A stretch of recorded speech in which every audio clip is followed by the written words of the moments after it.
Cantautor, publicista, guionista de comedias musicales y revistas para Tato Bores, Jorge Shusheim es un fiel exponente de la idea que plantea que el eclecticismo también es un estilo. Integró I Musicisti, un grupo que experimentó la combinación de la música y el humor y del que formaron parte los miembros de Le Luthier. Con sus míticos recitales en el Instituto Di Tella, Shusheim se convirtió en uno de los principales representantes de la nueva canción argentina.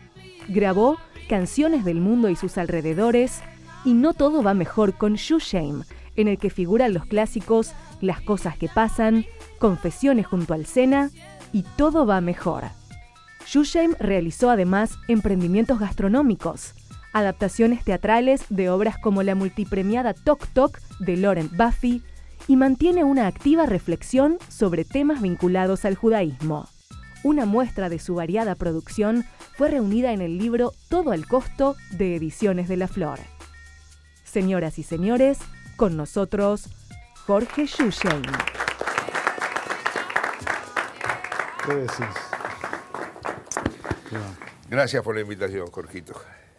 Bueno, gracias a vos por haber venido y no es la primera vez que estamos juntos en un programa de televisión. No, en este mismo estudio estuvimos como 100 programas juntos. Como ¿no? sí, 2 o 3 años. Le festejamos 2 cumpleaños a Nelly Omar. El 99º y el 100º. Claro. Así es, así es.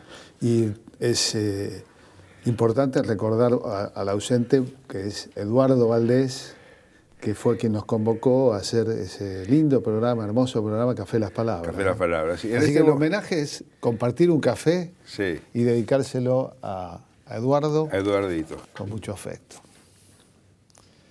Lo que va a caracterizar este programa, que a diferencia de los otros, vos y yo vamos a poder hablar mucho. Claro, sin que, claro. Porque era la cosa así, a Valdés había que decirle, ¿a vos no te molesta que nosotros hablemos mientras interrumpís? No, porque no dejaba, ¿eh? Pero qué entusiasmo, qué amor por las palabras. Sí, ¿no? Gran tipo. Y además alguien que, en general uno hace un programa de televisión y viene al estudio. Jorge, Eduardo se dio el gusto de llevarse el estudio a la casa. Tiene hoy un café, no sé si has estado vos. Sí, ¿cómo? Magnífico. Sí. Me dedicó toda la zona de la parrilla con mi oda al chorizo. Encontró, como eres, viste, esos tipos que andan en los cambalaches viejos, coleccionistas de basura. Sí. Pulguero. Sí, encontró una chapa de calle con mi nombre y me la puso, le puso Avenida Jorge Shusheim. Sí, el otro día lo llamé, le digo, che, ¿y el bife ese? No, tenés que venir, bueno, decime cuándo y voy. Te está sonando el teléfono, me parece. No, a mí no. ¿No? ¿A quién le yo está lo tengo sonando? apagado. Bien, bueno, hoy vamos a hablar de vos, fundamentalmente, ¿no? Que es lo que no pudimos hacer en Café Las Palabras. La mayor dificultad es cuando te preguntan, ¿y vos a qué te dedicas? Sí. Yo debo confesar que una vez en esas fichas de desembarque que te dan en los vuelos, una vez puse empresario. Me dio muchísima vergüenza. Después muchas veces opto por poner nada o por no llenarlo. Pero si me defino como músico, porque mis inicios fueron en la música y desde la música fue que llegué a escribir, llegué a la publicidad, a la poesía, al teatro, a la literatura. Fue siempre desde la música. Así que soy un músico. Pero ha sido muchas cosas. Pero es todo lo mismo, porque la herramienta ha sido siempre la misma. Solamente que utilizada de maneras diferentes. Pero la herramienta se llama la imaginación, no es otra cosa. Entonces la posibilidad de asociar en la cabeza distintos tonos, distintas palabras, letras, ideas, es como un cortapluma suizo, ¿viste? Que vos lo usás para muchas cosas, incluso para aquellas para las cuales no están previstas sus hojas o sus herramientas. Yo tengo ese cortapluma, pero lo único que no vino en mi cortapluma es la música. No, por lo menos la música como compositor, ¿no? Mira, yo te cuento, mi viejo que se quebró varias veces en su vida, cuando yo nací fue una de ellas. Y se volvió a vivir a casa de sus padres, de mis abuelos, en Corrientes, esquina Pueyrredón, en el edificio que estaba frente a lo de los 70 balcones y ninguna flor, que era una copia más chica, que fue destruido como tantas cosas. Y mi abuelo era un escritor famoso en Polonia y era acá, era periodista, trabajaba en el diario israelita, era como la primera espada, ¿no? Era un polemista. Y mi cuna y después mi camita estuvo durante muchos años en una gran biblioteca que tenía mi abuelo de como 22.000 tomos, biblioteca en esas casas de 4 metros, ¿no? Con una escalera que sobre rueditas era todo libros y un piano. Y yo nací ahí. No llegabas a los libros, pero sí al piano. No, y fui muy precoz, me enseñaron a leer antes de los 3 años, entonces yo leía y tocaba el piano, porque también me llevaron a tocar el piano, así que era el destino marcado. Nací entre libros y música y no pude hacer otra cosa.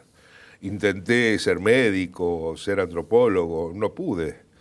Y entonces, bueno, ¿Estudiaste en la universidad? Sí, tengo 6 años de estudios diversos. Muchas veces he tratado de acercarme a algún rector y decirle que me den un título de algo, porque pasé tantos años en la facultad, que aunque sea, dame un título, doctor en algo, doctor que diga en algo, porque viste 6 años, 7 años estudiando y cambiando de carrera. Metodología, por ejemplo. No, hasta que volví a descubrir la música a los 21 años, con Virtú Maraño, que fue un enorme compositor, alumno discípulo de Gilardo Gilardi, de Luis Llaneo, que me enseñó todo lo que yo sé, me reenseñó de vuelta, y que me enseñó cosas que me sirvieron para aplicarlas en el resto de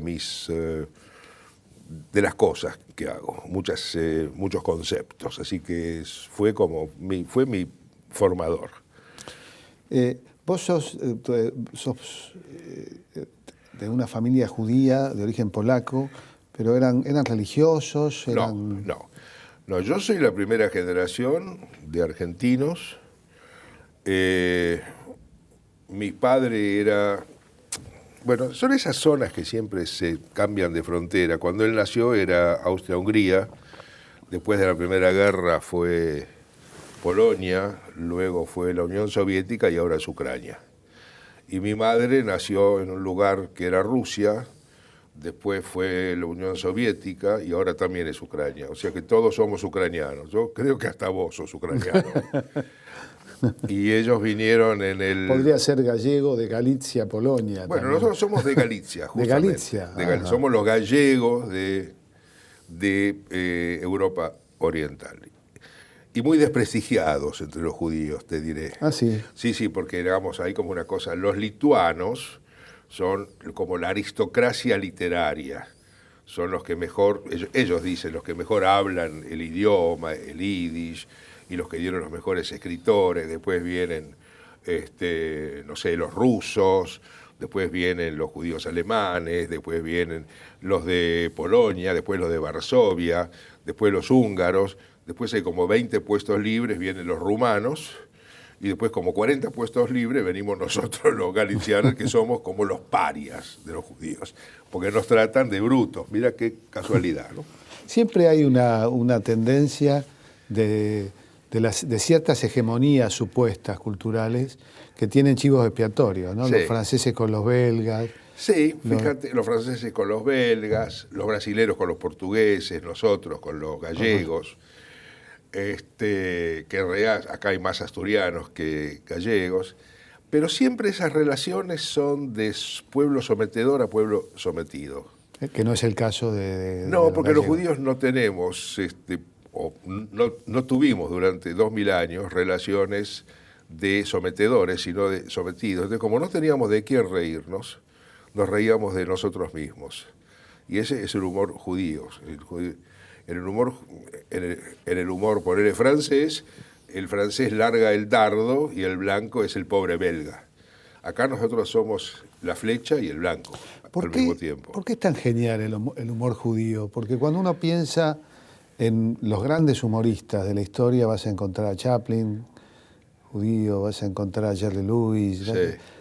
y podemos seguir la lista. El ¿A famoso... qué se debe? ¿Cuál es la característica para vos? Mirá, yo estoy investigando un poco sobre eso, porque con Paco Ace, mi gran querido amigo, el escritor Ismael Ace, Paquito, que es musulmán, practicante, y yo soy un judío ateo, estamos tratando de hacer un espectáculo sobre las diferencias entre el humor sufí y el humor judío.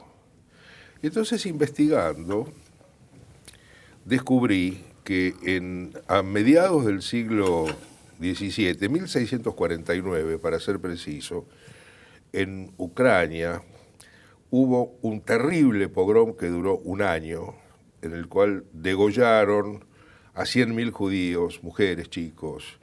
Ese fue el hoy héroe nacional ucraniano, Bogdan Khmelnytsky, que odiaba profundamente a Polonia, que era en ese momento el país que había dominado a Ucrania, y ya que está, a los judíos, porque vos sabés cómo es el chiste, dice, antisemitismo consiste en odiar a los judíos más de lo necesario.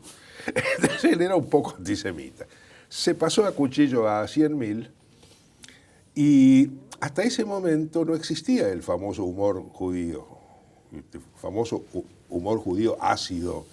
No, el humor estaba a cargo de un personaje que se llamaba Batjn, que era una especie de bufón que actuaba en los casamientos y hacía un humor de brocha gorda, grosero, donde se burlaba del tamaño del pene del novio o de las tetas caídas de la novia. Era una especie de bufón grosero.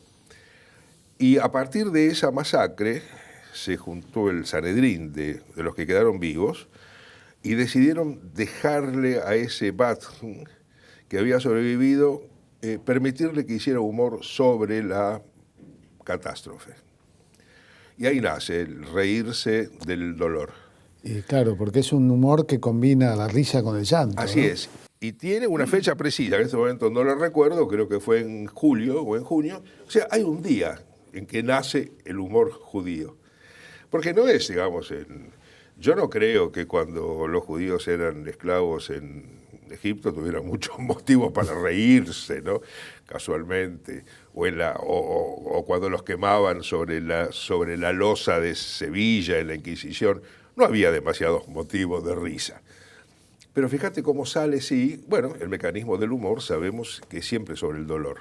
Si no hay dolor, no se puede fabricar el chiste, ¿no? Sí, en general el humor, el modo más fácil de hacer reír es sobre la base de una desgracia ajena. Claro, ¿no? el tipo que se cae en la calle y claro. te va. Volviendo a tu pregunta, mi familia no era religiosa, eran tradicionalistas, conservaban las fiestas, se celebraban las fiestas, pero no se comía comida kasher, digamos, y yo fui educado, ¿no? Mi abuelo era un socialdemócrata, más bien de izquierda, progresista. Mi padre fue ateo, mi madre fue atea, yo soy ateo. De modo que me crié en una familia ampliamente abierta y con un gran amor por el conocimiento, por las artes, por las ciencias. Mi abuelo Yusef, que tenía esa casa, tenía un cenáculo ahí donde venían los actores, venían los políticos, los dramaturgos, los científicos, a conversar, a hablar, y se discutía muy libremente y gente sumamente amplia, ¿no? Hay como una verdadera leyenda en torno a una generación en la que en los años 60 revoluciona el arte, la cultura. En el mundo.